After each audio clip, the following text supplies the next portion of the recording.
გამარჯობათ, ამ გაკვეთილებში შევისწავლით Linux Ubuntu-ზე, ეგრეთ წოდებული PowerPoint-ში რაიმე სლაიდის დამზადება, ანუ რაიმე პრეზენტაციის დამზადება. პირველ რიგში მოდით გავხსნათ თვითონ პროგრამა, ანუ ჩვენთან Ubuntu-ში ეგრეთ წოდებული PowerPoint-ს ქვია LibreOffice Impress. შევიდეთ, მოდი გავხსნათ. და როგორც ხედავთ, აქვს მარტივი ინტერფეისი.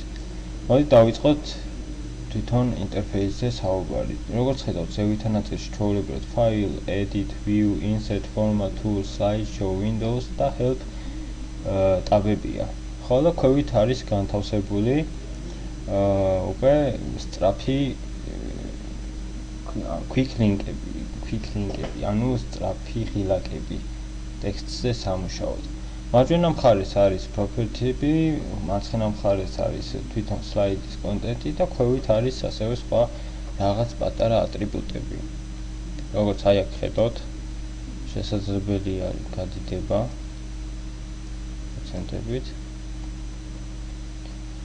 და ასე შემდეგ. მოდით ბარემ პირველი გვერდიც გავამზადოთ.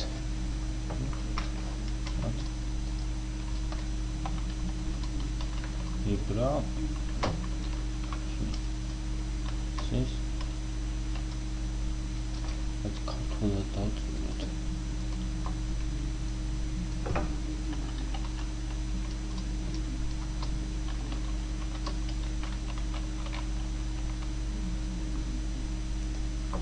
და მოდით აქ ზოგადად